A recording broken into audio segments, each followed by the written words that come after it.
अस्सलामुअलैकुम ENG201। आज की इस वीडियो में मैं आपके साथ फाइनल टर्म से रिलेटेड जो है ना लेक्चर वाइज MCQ शेयर करने वाला हूं। हर चैप्टर के 23 से लेकर 27 तक एक वीडियो अपलोड होगी, तो वीडियो को एंड तक देखिए। और ये जितने भी मटेरियल आपका पिक किए गए वो तमाम के तमाम हैंडआउट्स के सीक्वेंस वाइज जो है ना वो पिक किया गया है, कोई भी चीज़ बाहर से नहीं आई है। तो स्टार्ट करते हैं सबसे पहले लेक्चर नंबर 23 से। पहला MCQ ये कि what is the first step in planning a report, यानी रिपोर्ट प्लान करने का पहला कदम क्या है। तो ये करना define the outline and purpose, यानी पहले आपको रिपोर्ट का स्ट्रक्चर और इसका मकसद क्लियर जो है ना वो करना होता है। नंबर 2 पे कि which report type provides only facts without analysis और रिकमेंडेशन, यानी कौन सी रिपोर्ट सिर्फ फैक्ट्स देती है, एनालाइज या सजेशन नहीं। तो ये इंफॉर्मेशनल रिपोर्ट है। मतलब ये कि इंफॉर्मेशनल रिपोर्ट बस डेटा बताती है, ओपिनियन जो है ना वो नहीं देती। नंबर 3 पे which report types provide both facts and recommendation, यानी कौन सी रिपोर्ट फैक्ट के साथ सजेशंस भी देती है। तो ये एनालिटिकल रिपोर्ट है। नंबर 4 के अंदर है कि which method organise content according to time sequence, यानी कौन सा तरीका वक्त के हिसाब से अरेंज करता है। तो ये क्रोनोलॉजी है, ठीक है, यानी सब चीज़ें वक्त के ऑर्डर में है। नंबर 5 के अंदर है कि ऑर्गेनाइजिंग इंफॉर्मेशन बाय रीजन्स और location is called dash, regions या जगह के हिसाब से ऑर्गेनाइज करना क्या कहलाता है, जियोग्राफी, यानी डेटा एरिया वाइज अरेंज होता है इसमें। नंबर 6 पे है कि what is the main purpose of statement of purpose in a report, यानी स्टेटमेंट ऑफ पर्पस का क्या काम होता है। तो इसका काम ये होता है to define the topic and goal of the report, यानी रिपोर्ट का टॉपिक और एम क्लियर करना। नंबर 7 पे है कि what outlining system uses IA1 as a levels, यानी कौन सा आउटलाइन सिस्टम IA1A यूज़ करता है। तो ये अल्फा न्यूमेरिक सिस्टम होता है। नंबर 8 के ऊपर है व्हाट आउटलाइनिंग सिस्टम यूजेस 1.0, 10, 1.1 और 1.2 फॉर्मेट, यानी कौन सा आउटलाइन सिस्टम 1.0, 1.1 फॉर्मेट जो है वो यूज़ करता है। तो ये डेसिमल सिस्टम है। नंबर 9 पे a good statement of purpose should be dash, यानी अच्छी स्टेटमेंट ऑफ पर्पस कैसी होती है। तो ये स्पेसिफिक एंड गोल ओरिएंटेड होती है, यानी सीधी और गोल बताने वाली होती है। नंबर 10 पे है आपके पास primary data can be collected through dash, primary data कैसे कलेक्ट करते हैं। तो ये सर्वे करके। Which method organise idea by priority और इम्पोर्टेंस, यानी कौन सा आइडिया को इम्पोर्टेंस के हिसाब से कौन सा मेथड जो है ना वो अरेंज करता है। तो ये ऑर्डर ऑफ इम्पोर्टेंस है। नंबर 12 पे which method organise content according to the physical arrangement left to right और टॉप टू बॉटम, यानी फिजिकल अरेंजमेंट जैसे लेफ्ट टू राइट कौन सा मेथड होता है। तो यानी ये स्पेक्चुअल मेथड होता है, जिस तरह चीज़ें जगह पर रखी हो उस हिसाब से। नंबर 13 पे अ वर्क प्लान इंक्लूडेड डेश, यानी वर्क प्लान में क्या होता है। तो ये टास्क होते हैं, सोर्सेज होते हैं, टाइमलाइन होता है एंड एक्सपेक्टेड रिजल्ट होता है, यानी काम क्या है, काम कब करना है, कैसे करना है। तो ये सारी चीज़ें वर्क प्लान के अंदर शामिल होती हैं। नंबर 14 के ऊपर है कि which type of report provide analysis and recommendations, यानी कौन सी रिपोर्ट एनालिसिस और सजेशन दोनों देती है। तो ये एनालिटिकल रिपोर्ट होती है। नंबर 15 के अंदर division of a report topic should be dash, यानी रिपोर्ट टॉपिक की डिवीजन कैसी होनी चाहिए। तो ये base on the clear principle at time, यानी एक बेस पर टॉपिक डिवाइड करना चाहिए। नंबर 16 के ऊपर के which steps involve identify the key questions और इन्वेस्टिगेट, यानी कौन सा कदम इंपॉर्टेंट सवाल ढूंढता है।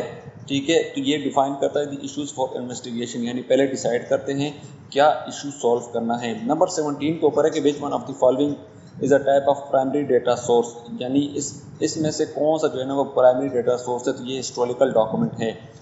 What is the last step in planning a report, number 18 के अंदर है कि रिपोर्ट प्लान का आखिरी स्टेप क्या होता है। तो इसका आखिरी स्टेप होता है analyse data, drawing conclusion and recommendation, यानी डेटा चेक करके रिजल्ट और सजेशन देना। नंबर 19 पे का statement of purpose is usually found where, यानी स्टेटमेंट ऑफ पर्पस कहाँ होती है। तो ये इन दी इंट्रोडक्शन, यानी शुरू में ही पर्पस बताते हैं। नंबर 20 पे है कि which method present step in a process one after the other, यानी प्रोसेस के स्टेप एक एक करके कौन से मेथड दिखाता है। तो ये सीक्वेंशियल मेथड दिखाता है। नंबर 21 पे है कि which report type is best for describing only data and facts, कौन सी रिपोर्ट जो है ना सिर्फ डेटा और फैक्ट्स दिखाती है। तो ये इंफॉर्मेशनल रिपोर्ट होती है। नंबर 22 पे है कि which method present data category by category like sales, profit etcetera, तो डेटा को कैटेगरी वाइज करना कौन सा मेथड दिखाता है। तो ये कैटेगरिकल मेथड होता है। नंबर 23 के अंदर है कि what is the purpose of the recommendations in a report, यानी रिकमेंडेशन का मकसद क्या होता है रिपोर्ट में, तो ये प्रॉब्लम का सोल्यूशन बताना, यानी प्रोवाइड सोल्यूशंस। नंबर 24 पे कि which method is best for describing parts of a machine from left to right, machine part left से राइट कौन सा मेथड बताता है, तो ये स्पेक्चुअल मेथड जो है ना वो बता, जिस तरह मशीन बनी है उस हिसाब से। नंबर 25 पे कि observation in research involves, observation का मतलब क्या है रिसर्च के अंदर, using sense to collect data, यानी देखना सुनना फील करके जो है ना वो डेटा लेना, इस तरह। नंबर 26 के अंदर है कि in a plan which of the following is important, यानी वर्क प्लान के in a work plan which of the following data is important, work plan में क्या ज़रूरी है, कौन सा डेटा ज़रूरी है, तो set clear sequence of task, यानी काम की ऑर्डर डिसाइड करना सबसे पहले। नंबर 27 पे कि which one of these is a formal method of the collecting primary data, formal तरीके से प्राइमरी डेटा लेने का कौन सा जो है ना वो मेथड ठीक है, तो सर्वे होता है, यानी लोगों के सर्वे करके लेना डेटा। नंबर 28 पे कि what is the focus of an analytical report, यानी एनालिटिकल रिपोर्ट का फोकस क्या है, तो giving fact analysis and recommendation, यानी सब कुछ डेटा एनालिसिस और सजेशन है। नंबर 29 के अंदर है in the report planning what comes right after preparing the work plan, यानी वर्क प्लान के बाद क्या करते हैं, तो कंडक्ट रिसर्च, यानी रिसर्च स्टार्ट होती है उसके बाद। नंबर 30 के अंदर है विच one of the following is a part of the collecting primary data, यानी प्राइमरी डेटा का पार्ट कौन सा इनमें से, तो ये ऑब्जर्वेशन इवेंट है, यानी इवेंट दिखाना और डेटा लेना, तो ये उसकी ऑब्जर्वेशन पार्ट है। ये लेक्चर नंबर 23 जो है ना वो उसकी आपके 30 MCQs एंड हो चुके हैं। अब हम लेक्चर नंबर 24 की तरफ जो है ना वो मूव करेंगे। अच्छा जी, lecture number 24 English 201 solve MCQs lecture wise जो है आज हम स्टडी करने वाले हैं। विच MCQs नंबर 1 है कि which of these is not a major division of a formal report, यानी इसमें से कौन सा जो है ना एक फॉर्मल रिपोर्ट का मेजर हिस्सा नहीं है। समरी पार्ट जो होता है ना वो इसका मेजर हिस्सा नहीं होता, यानी फॉर्मल रिपोर्ट के 3 मेजर हिस्से होते हैं, पार्ट्स होते हैं, जिसमें एक प्री फैक्ट्री है, बॉडी और सप्लीमेंट्री पार्ट होता है। तो समरी जो है ना वो पार्ट अलग है, इसका मेजर डिवीजन कैसा नहीं है। नंबर 2 पे है कि what is the title fly, title fly क्या होता है, तो ये टाइटल फ्लाई जो है ना एक सीधा यानी प्लेन पेज होता है जिसमें सिर्फ रिपोर्ट का जो है ना वो टाइटल लिखा होता है।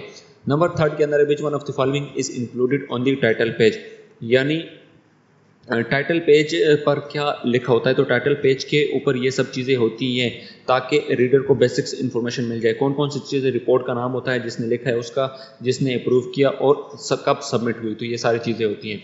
नंबर 4 के ऊपर होता है what which is not part of the pre factory parts, यानी इसमें से कौन सा प्री फैक्ट्री पार्ट का हिस्सा नहीं है, तो कंक्लूजन जो है ना वो इसका हिस्सा नहीं है। नंबर 5 के ऊपर है what is the included in the introduction of a report, यानी रिपोर्ट की इंट्रोडक्शन में क्या होता है, तो प्रॉब्लम, पर्पस और स्कोप होता है बैकग्राउंड, यानी इंट्रो में रिपोर्ट का मकसद होता है प्रॉब्लम क्या है, कितनी स्कोप है और पीछे का बैकग्राउंड दिया जाता है। नंबर 6 के ऊपर है what does the terminal sections contain, यानी टर्मिनल सेक्शंस में क्या होता है, तो इसके अंदर समरी होती है, कंक्लूजन और रिकमेंडेशन। नंबर 7 के ऊपर है which section give an unbiased interpretations of fact, यानी कौन सा सेक्शन फैक्ट को बिना बियास के एक्सप्लेन करता है, तो ये हमारे पास कंक्लूजन है। नंबर 8 पे recommendation in a report provide dash, यानी रिपोर्ट की रिकमेंडेशंस क्या देती है, तो ये plan of action based on finding, यानी जो फाइंडिंग है उनकी बेस पर क्या करना चाहिए वो बताया जाता है। नंबर 9 पे what is the purpose of the appendix, यानी अपेंडिक्स का मकसद क्या होता है, तो इसका मकसद होता है कि जो चीज़ें रिपोर्ट में डायरेक्टली नहीं दिखाई जा सकती वो अपेंडिक्स में होती है। मिसाल के तौर पर चार्ट वगैरह या टेबल वगैरह तमाम चीज़ें होती हैं। नंबर 10 पे कि what does the bibliography list, bibliography क्या जो है ना वो दिखाता है, तो बिब्लियोग्राफी जो है ना वो सोर्स ऑफ इंफॉर्मेशन यूज, यानी जो बुक्स, आर्टिकल या वेबसाइट यूज हुई है उनकी लिस्ट होती है। नंबर 11 के ऊपर है कि what does the glossary provide, यानी ग्लोसरी जो है ना क्या प्रोवाइड करता है, तो ग्लोसरी जो है ना वो डिफिनेशन ऑफ स्पेशल टर्म है, ठीक है, वो प्रोवाइड करता है। नंबर 12 के ऊपर है what is the function of an index, यानी इंडेक्स का क्या काम है, इंडेक्स का काम ये होता है जो टॉपिक है उनका पेज नंबर्स ऐसे जो है वो ढूंढने के लिए जो है वो इंडेक्स होता है, ठीक है, यानी list topic and their pages number alphabetically. Number 13 के अंदर है what which is not part of the supplementary part, यानी इसमें से कौन सा सप्लीमेंट्री पार्ट का हिस्सा नहीं है, तो टाइटल फ्लाई जो है ना वो इसका हिस्सा नहीं है। नंबर 14 के ऊपर है what does visual aids aims to do in a report, यानी विजुअल एड्स का मकसद क्या है, तो ये क्लियरिफाई इन्फॉर्मेशन विदाउट मिसलीडिंग, यानी चार्ट्स या टेबल जो इन्फॉर्मेशन को क्लियर बताते हैं, कंफ्यूज नहीं करते, इसका मकसद ये है। What is the example of the visual aids, example क्या है विजुअल एड की, विजुअल एड की मिसाल क्या होती है, तो ये टेबल है, यानी टेबल एक विजुअल एड है जो डेटा को आसान बताता है दिखाने के लिए। नंबर 16 के ऊपर है कि formal reports required dash, formal report को क्या चाहिए होता है, तो मैनी फॉर्मेलिटीज़ एंड स्ट्रक्चर इसको चाहिए होते हैं। नंबर 17 पे कि what part of the report content details analysis and interpretations, यानी कौन सा हिस्सा डिटेल एनालिसिस देता है, तो ये हमारे पास टेक्स्ट यानी बॉडी में पूरी डिटेल जो है ना वो एनालिसिस होता है। नंबर 18 के ऊपर है कि what does the terminal sections not included, terminal sections में क्या नहीं होता, तो ये इसके अंदर टाइटल पेज जो है ना वो नहीं होता। नंबर 19 के ऊपर है कि where would you find unauthorise and scope, unauthorise और स्कोप कहाँ होता है, तो ये इंट्रोडक्शंस के अंदर होता है। नंबर 20 के अंदर है कि which letter send the report to its reader, यानी कौन सी लेटर रिपोर्ट भेजने के लिए जो है ना वो होती है, तो ये लेटर ऑफ ट्रांसमिटल्स, ठीक है, यानी इस लेटर से रिपोर्ट रीडर को भेजी जाती है। नंबर 21 के ऊपर कि what should recommendations be based on, recommendation किस बेस पर होनी चाहिए, तो ये फाइंडिंग एंड कंक्लूजन के बेस पर होनी चाहिए। नंबर 22 के ऊपर है कि what is the purpose of the table of content, यानी टेबल ऑफ कंटेंट का क्या काम है, तो इसका काम है list chapter and page number. Number 23 के ऊपर है कि which of these is a part of the pre factory parts, यानी इनमें से कौन सा जो है ना प्री फैक्ट्री पार्ट है, तो टेबल ऑफ कंटेंट। नंबर 24 के ऊपर है कि what is the main body of the report called, यानी रिपोर्ट का मेन बॉडी क्या कहलाता है, तो ये टेक्स्ट कहलाता है। Which section content additional details like graphics and chart, यानी एडिशनल डिटेल कहाँ होती है, अपेंडिक्स के अंदर, यानी ग्राफिक और एक्स्ट्रा डेटा अपेंडिक्स में होता है। नंबर 26 के अंदर है what is a common form of visual aid, common visual aids का एग्जांपल क्या है, तो ये टेबल है आपके पास। In which part would you find the limitation and definitions, कौन से लिमिटेशन और डेफिनेशंस कहाँ मिलती है, तो ये इंट्रोडक्शन स्टेज के अंदर मिलती है, यानी इंट्रो में ये सब बता देते हैं। नंबर 28 पे कि which section interprets facts without Beas, यानी कौन सा सेक्शन फैक्ट्स को बियास के बगैर एक्सप्लेन करता है, तो ये हमारे पास कंक्लूजन है। विच of these is not part of the body of the report, यानी नंबर 29 पे है कि कौन सा बॉडी का पार्ट नहीं है, तो ये बिब्लियोग्राफी, यानी बिब्लियोग्राफी एंड पर होती है, ये बॉडी का पार्ट नहीं है। नंबर 30 पे है कि which one of the following is not a visual add, यानी कौन सा विजुअल एड नहीं है इनमें से, तो इंडेक्स जो है ना वो हमारे पास विजुअल एड नहीं है, ये एक गाइड होता है पेज नंबर के लिए, तो ये हमारे पास विजुअल एड नहीं है। तो ये लेक्चर नंबर 24 के एमसीक्यूज जो है ना वो आपके पास एंड हो चुके हैं। लेक्चर नंबर 25 की तरफ अब हम मूव करेंगे। अच्छा जी, lecture number 25 ENG 201 solve MCQs, अभी हम स्टडी करने वाले हैं। एमसीक्यूज नंबर 1 ये है कि what determine the length of the report, यानी रिपोर्ट की लंबाई किस पर डिपेंड करती है, तो ये सिचुएशंस एंड प्रोजेक्ट के ऊपर डिपेंड करती है। नंबर 2 पे कि a report to the general public on mining impact would most likely be dash, यानी माइनिंग का असर पब्लिक को बताने वाली रिपोर्ट कितनी लंबी होगी, तो ये 200 पेजेस की होती है, यानी पब्लिक के लिए डिटेल रिपोर्ट होती है, इसलिए लंबी होती है ये। नंबर 3 के अंदर है कि which one of the following is the part of the general superstructures of report, यानी रिपोर्ट का जनरल स्ट्रक्चर कौन सा पार्ट होता है, तो ये इंट्रोडक्शन पार्ट होता है। नंबर 4 के अंदर है कि readers mainly want information to dash, यानी रीडर्स इंफॉर्मेशन क्यों चाहते हैं, तो सॉल्व प्रॉब्लम, यानी लॉन्ग रिपोर्ट इसलिए पढ़ते हैं ताकि प्रॉब्लम्स का सोल्यूशन मिले। नंबर 5 पे कि which of these is not a type of the problem readers want to solve, यानी कौन सी प्रॉब्लम रीडर सॉल्व नहीं करना चाहते, तो ये इमेजिनरी प्रॉब्लम्स, यानी लोग रियल प्रॉब्लम का सोल्यूशन चाहते हैं, ना कि जो है ना वो इमेजिनरी प्रॉब्लम्स का। नंबर 6 के अंदर है कि in which part do you explain the relevance of the reports to the reader, यानी रीडर के लिए रिपोर्ट की इंपॉर्टेंस कहाँ समझाते हैं, तो ये इंट्रोडक्शन पार्ट के अंदर समझाते हैं। व्हाट इज कवर्ड इन, यानी method of the obtaining facts, क्या यानी इसका मतलब क्या है कि फैक्ट्स कलेक्ट करने का तरीका कहाँ लिखते हैं, तो ये हाउ फैक्ट्स वर कलेक्ट, यानी किस तरह डेटा इकट्ठा किया गया है वो यहाँ होता है। What are facts in a report, report में फैक्ट्स क्या होते हैं, तो ये individual pieces of verifiable information होती है, यानी वो डेटा जो प्रूव किया जा सके। नंबर 9 पे कि what do conclusions answers, conclusions किस का सवाल का जवाब देते हैं, तो ये फैक्ट्स का मतलब है कि वो बताते हैं, यानी how are the facts significance to us, यानी फैक्ट्स का क्या मतलब है ये वो बताते हैं। उसके बाद नंबर 10 पे कि recommendation in a report grow out of dash, यानी रिकमेंडेशन जो किस बेस पर होती है, तो ये कंक्लूजन के बेस के ऊपर होती है। नंबर 11 पे है कि what is the purpose of the decision section, यानी डिसीजन सेक्शंस का क्या काम होता है, तो ये फैक्ट्स को ऐसे एक्सप्लेन करना जो कि रीडर को समझ आ जाए, इनका ये काम होता है। नंबर 12 पे है कि what do readers ask most often, यानी लोग जो है ना वो रिपोर्ट पढ़ के क्या सवाल करते हैं ज़्यादातर, तो वो ये जानना चाहते हैं कि अगला कदम क्या होगा, वो ये सवाल करते हैं। नंबर 13 पे कि which part suggest actions to the readers, यानी कौन सा पार्ट रीडर को एक्शन बताता है, तो ये रिकमेंडेशंस का पार्ट होता है। नंबर 14 के अंदर है an executive summary is usually addresses to dash, executive summary किसको यानी किसको होती है, ठीक है, यानी डिसीजन मेकर को, वो लोग जो फैसले करते हैं उनको समरी दी जाती है। Fact in a report can come from dash, यानी रिपोर्ट के फैक्ट्स कहाँ से आते हैं, तो ये एक्सपेरिमेंट और सर्वे से आते हैं। नंबर 16 के अंदर है कि what do conclusion focus on, conclusion पे फोकस क्या होता है, यानी इसका फोकस यानी ये क्या करता है, ये बताता है कि फैक्ट्स का क्या मतलब है, यानी एक्सप्लेनेशन इफेक्ट सिग्निफिकेंस।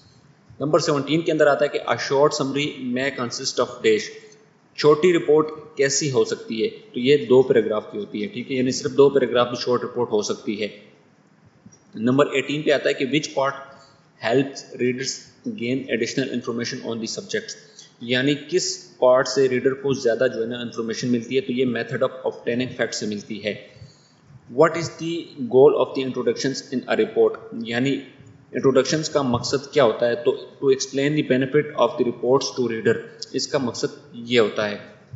नंबर 20 पे है recommendations answer which reader questions, यानी रिकमेंडेशन किस सवाल का जवाब देती है, तो ये अगला कदम क्या लेना है वो ये बताती है। तो ये लेक्चर नंबर 25 जो था वो आपको शॉर्ट था, इसके एमसीक्यूज एंड हो चुके हैं। अब नेक्स्ट लेक्चर हम नंबर 26 को जो है ना वो स्टडी करने वाले हैं। अच्छा जी, लेक्चर नंबर 26 है ENG 201 सॉल्व एमसीक्यूज। आज इस वीडियो में हम जो है ना वो लेक्चर नंबर 26 के एमसीक्यूज स्टडी करने वाले हैं। सबसे पहला एमसीक्यूज ये है कि what is an empirical research report based on, यानी एम्पेरिकल रिपोर्ट किस चीज़ पर बेस होती है, तो ये हमारे पास जो है ना एक्चुअल ऑब्जर्वेशन और एक्सपेरिमेंटेशन के ऊपर बेस होती है। What is the primary aim of the empirical research, empirical research का मेन मकसद क्या होता है, तो इसका मेन मकसद ये होता है टू टेस्ट अ हाइपोथेसिस और आंसर अ क्वेश्चन, यानी मतलब किसी सवाल का जवाब ढूंढना या हाइपोथेसिस चेक करना। Empirical research is used for dash, यानी एम्पेरिकल रिसर्च क्यों फ़ायदेमंद है, तो बोथ ए एंड बी इसका आंसर है। मतलब ये है कि ये ह्यूमन नॉलेज बढ़ाने और प्रैक्टिकल डिसीजन लेने में जो है ना वो दोनों चीज़ों में मदद करती है। नंबर 4 के अंदर है विच is not a question reader usually ask about empirical research, यानी कौन सा सवाल लोग रिसर्च पर नहीं पूछते, तो what is the author favourite colour, यानी मतलब लोग रिसर्च की ज़रूरत की चीज़ें पूछते हैं, पर्सनल चीज़ें जो है ना वो नहीं पूछते हैं। What do reader want to know about a result, यानी लोग रिजल्ट के बारे में क्या जानना चाहते हैं, तो the data the research produce, यानी मतलब उनको असली डेटा देखना होता है जो रिसर्चर जो है ना वो सर्च करता है। The introductions of an empirical research report answer dash, यानी इंट्रोडक्शंस का क्या बताता है, यानी इंट्रोडक्शन हमें क्या बताता है, तो ये why is the research report important to us, यानी मतलब कि रिसर्च की ज़रूरत हमें क्यों ज़रूरी है। What can be part of the method sessions, यानी मेथड सेशन में क्या होता है, तो ये डिटेल प्रोसीजर होता है इसके अंदर। What is the purpose of the method sections, method sections का काम क्या होता है, तो ये इसका काम होता है कि रिसर्च डिज़ाइन को एक्सेस करना, लिमिट्स बताना और दूसरे लोगों को दोबारा रिसर्च करने पर उसकी मदद करना। नंबर 9 के अंदर है कि results of empirical research are oftenly presented at dash, यानी रिजल्ट कैसे दिखाए जाते हैं, तो ये बोथ ए एंड बी यानी टेबल्स ऑफ ग्राफ की शक्ल के अंदर जो है ना वो उसमें दिखाए जाते हैं। What does the decision section do, यानी डिसीजन सेक्शन का क्या काम होता है, तो ये लिंक इंटरप्रिटेशंस विद रिजल्ट, यानी मतलब रिजल्ट को समझाना। नंबर 11 के कि what follows the decision in an empirical reports, यानी डिसीजन के बाद क्या होता है, तो ये कंक्लूजन्स होते हैं। कंक्लूजन किसको एक्सप्लेन करता है, meaning of result in the term of research question, यानी रिजल्ट का मतलब बताता है जो सवाल पूछा गया उस हिसाब से। नंबर 13 के अंदर है what do recommendation answer, recommendation का क्या जवाब देती है, तो ये व्हाट शुड वी डू, यानी अगला कदम क्या होना चाहिए वो बताती है। नंबर 14 के अंदर के विच is not part of the empirical report super structure, यानी कौन सा पार्ट जो है वो एम्पेरिकल रिपोर्ट का नहीं है, तो ये सॉन्ग्स लिरिक्स जो है ना वो पार्ट नहीं है। ऑब्जेक्टिव्स ऑफ रिसर्च डिफाइन करता है किसको, ऑब्जेक्टिव जो है उसका, यानी ऑब्जेक्टिव रिसर्च डिफाइन यानी ऑब्जेक्टिव का क्या क्या बताता है हमें, तो ये फोकस ऑफ द प्रोजेक्ट, यानी प्रोजेक्ट किस चीज़ पर फोकस करेगा। ऑब्जेक्टिव्स आल्सो डैश, यानी ऑब्जेक्टिव और क्या इफेक्ट करते हैं, इसके जवाब दोनों वो बोथ ए एंड बी, यानी सर्च का मेथड और रिजल्ट की इंटरप्रिटेशन दोनों इफेक्ट करते हैं। नंबर 17 पे कि when reporting statistics objective can be stated as dash, यानी स्टैटिस्टिक रिपोर्ट्स करते वक्त ऑब्जेक्टिव कैसे बताते हैं, तो ये हाइपोथेसिस की फॉर्म में। उसके बाद लिटरेचर रिव्यू हेल्प्स डैश, यानी लिटरेचर का रिव्यू का क्या फ़ायदा होता है हमें, तो आइडेंटिफाई गैप्स इन नॉलेज, यानी जो चीज़ें रिसर्च में मिसिंग है वो पता चलती है इससे। उसके बाद नंबर 19 के अंदर है कि which part announce the topic of the research, यानी रिसर्च का टॉपिक कौन सा पार्ट बताता है, तो ये इंट्रोडक्शन का पार्ट हमें बताता है। A literature review is mostly found in report for days, यानी लिटरेचर रिव्यू कहाँ होता है, तो ये प्रोफेशनल्स जर्नल्स के अंदर होता है। उसके बाद which reader care more about relevance to the organizational goal, यानी कौन सा रीडर ऑर्गेनाइजेशंस की ज़रूरत देखते हैं, तो ये ऑर्गेनाइजेशनल रीडर होते हैं। What is the example of the reporting result, reporting result करने का एग्जांपल क्या है, तो टेबल ऑफ द डेटा, यानी डेटा की टेबल है। उसके बाद नेक्स्ट हमारे पास आता है what might limit conclusion in a report, यानी कंक्लूजन का क्या लिमिट कर सकता है, यानी कंक्लूजन को क्या लिमिट कर सकता है, तो रिसर्च मेथड लिमिटेशन, यानी अगर मेथड में कमी हो तो रिजल्ट पर असर होगा। Why might a literature review be omitted in organisational report, यानी लिटरेचर रिव्यू क्यों नहीं होता ऑर्गेनाइजेशन रिपोर्ट में, तो ये it may be seen irrelevant, यानी ऑर्गेनाइजेशंस को लगता है कि ये ज़रूरत नहीं है इसकी। What type of data is central to empirical report, यानी एम्पेरिकल रिपोर्ट का डेटा कैसा होता है, तो ये वेरीफाइबल डेटा होता है, ये जो चेक किए जा सके। Which part might include a map और इक्विपमेंट डिस्क्रिप्शंस, यानी मैप या इक्विपमेंट का जिक्र कहाँ होता है, तो ये मेथड के अंदर होता है। What do readers of empirical research seek in recommendations, यानी रीडर रिकमेंडेशंस में क्या देखते हैं, तो what should be done next, यानी अगला स्टेप हमारा क्या होगा। A well structured empirical report helps reader dash, यानी अच्छी एम्पेरिकल रिपोर्ट किस चीज़ में मदद करती है, ये तमाम की तमाम चीज़ें, यानी फैसला लेना, डिसीजन लेना, रिजल्ट समझाना, फ्यूचर रिसर्च प्लान करना, तो ये सारे के सारे उसमें मदद करती है। An empirical report for a company likely focus on dash, यानी कंपनी की रिपोर्ट किस पे फोकस करती है, तो ये प्रैक्टिकल प्रॉब्लम सॉल्विंग के ऊपर करती है। In which part of do you interpret result meaningfully for readers, यानी रिजल्ट्स को समझाना कौन सा पार्ट करता है, तो ये डिसीजन का हिस्सा, यानी डिस्कशन, यानी डिस्कशंस में रिजल्ट का मतलब जो है ना वो बताते हैं। तो ये लेक्चर नंबर 26 एंड हो चुका है। नेक्स्ट में हम लेक्चर नंबर 27 को जो है ना वो स्टडी करने वाले हैं।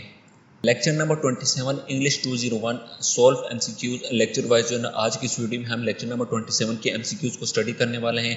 और ये जो है ना लेक्चर 23 से 27 के दरमियान के जो लेक्चर जो है ना इसकी वीडियो अपलोड हो जाएगी इस लेक्चर के बाद।